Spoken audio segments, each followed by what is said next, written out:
ابھی اٹک رہا ہوں. السلام علیکم. وعلیکم السلام. خیریت سے ہیں مفتی قادری صاحب؟ جی الحمدللہ. دراصل ہمارے یہاں محلے میں ایک طلاق ہوا ہے، اور اس طلاق کو دینے کا طریقہ یہ تھا کہ لڑکے سے 3 طلاق اکٹھا دلوا لی گئی. تو آپ کہاں سے بول رہے ہیں؟ پہلے تعارف سے بتا دو خدا کے بندو، کون بول رہے ہیں آپ؟ آپ تو جانتے ہیں نا جی، امام محمد عمران بول رہا ہوں ہاپوڑ سے. کہاں سے؟ ہاپوڑ سے. ہاں تو آپ کا نمبر میرے پاس سیو نہیں ہے. اچھا تو سیو کر لیجیے گا، کوئی مسئلہ نہیں ہے. تو اس میں عمران بول رہے ہیں آپ؟ جی او جی ہاں اس میں ہوا یہ ہاں 3 طلاقیں اکٹھا دلوا دی گئی لڑکی کو، اور اس نے پھر اس کے بعد عدت گزاری تو بہرکیف وہ دوسرا مرحلہ پہنچ گیا. میں یہ جاننا چاہ رہا تھا کیا 3 طلاقیں اکٹھا اس طریقے سے دلوا سکتے ہیں؟ نہیں، اکٹھی 3 طلاق دلوانی نہیں چاہیے، منع ہے. جی تو اس میں حنفیہ کے نزدیک کیا معاملہ ہے؟ جی ماشاء اللہ آپ تو حنفی دیوبندی ہے نا؟ اور آپ کون ہیں؟ شیعہ؟ نہیں میں تو اہل سنت والجماعت اہل الحدیث ہوں. اہل سنت والجماعت ہم بھی ہیں، تم اہل حدیث ہو؟ جی اہل حدیث بولا نا، اصلی اہل ہاں ہاں، سنت تو اہل حدیث ہی ہے نا.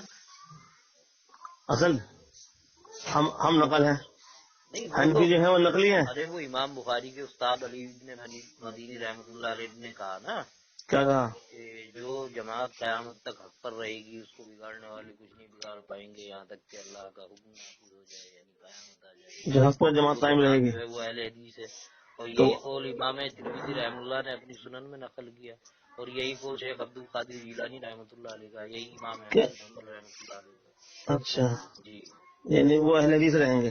ہاں یہ اہل حدیث سے مراد آپ اہل حدیث ہو؟ وہ سب اہل حدیث ہے، وہ بھی قرآن حدیث کے تو پھر اکارڈنگ قرآن میں تو چلتے حنفی ہیں. بول کرتے ہیں. تو پھر میں نے کب کہا آپ جین تو میں؟ تم جو کہہ رہے ہو صرف یہ کہہ رہا ہو نا کہ اہل حدیث ہی قائم رہیں گے. ہاں اہل حدیث قائم رہیں گے. آپ کو شک ہے کیا تو نبی اہل حدیث کون سے حدیث مراد ہے اس سے؟ سبھی اہل حدیث جو قرآن حدیث کو مانتے ہیں. ارے تو قرآن حدیث کو 4 امام بھی مانتے ہیں، 4 امام کے ماننے والے ہی مانتے ہیں. چاروں امام تو اہل حدیث تھے نا، کس نے منع کیا اہل حدیث ہاں نہیں؟ تو پھر تو آپ لوگ پھر کہتے آپ ہو نے نا اپنا الگ سلام کیوں رکھا ہے اہل حدیث؟ ارے بھائی ہم تو اہل حدیث کس کو کہتے ہیں؟ اچھا آپ بتائیں اس کا معنی مفہوم کیا ہے اہل حدیث کا؟ جی اس کا معنی مفہوم کیا ہے؟ ارے معنی مفعول ہوتا ہے، اور معنی مفعول ہوتا ہے. جیسے کسی نے عبداللہ ہو، جی کسی نے عبداللہ ہو کہ میں اللہ کا بندہ ہوں. جی ارے بھائی اللہ کا بندے ہو لیکن تمہارا نام کیا ہے؟ ارے سن، اللہ کا بندہ سب، تمہارا نام محمد یونس ہے، محمد عمران ہے نا؟ جی جی تو ایک نام ہوتا ہے ہاں اور تو ایک ہے نام معنی. تو جب کسی کا نام رکھتے ہیں نا، کسی کا سمجھو آپ، جب کسی کا نام رکھا جاتا ہے نا جی تو اس ٹائم جو ہے یہ نہیں کہ اس کے معنی مراد ہوتے ہیں. اچھا پہچان، نام رکھا جاتا ہے پہچان کے لیے، اچھا ہے نا؟ اچھا تو اہل یعنی آپ حدیث اپنے آپ نام کو رکھا گیا ہے. آپ اپنے آپ کو اہل حدیث نہیں مانتے، یعنی جنتی جی جماعت نہیں مانتے آپ؟ ارے میں کیا کہہ رہا ہوں، تم نہیں بات سمجھو. آپ میں کی جو بات کہہ رہا میں ہوں، تضاد آ رہا ہے. آپ نے جو اپنا نام اہل حدیث رکھا نا وہ اس لیے رکھا ہے کہ قرآن حدیث پر جتنا ہم عمل کرتے ہیں نا کوئی اور نہیں کرتا. ہاں یہ مراد ہے اس الحمدللہ، کی. یہ تو بالکل ثابت بات ہے نا. آپ نہیں ہیں؟ کرتے، آپ نہیں کرتے، آپ لوگ جی آپ لوگ نہیں کرتے نا.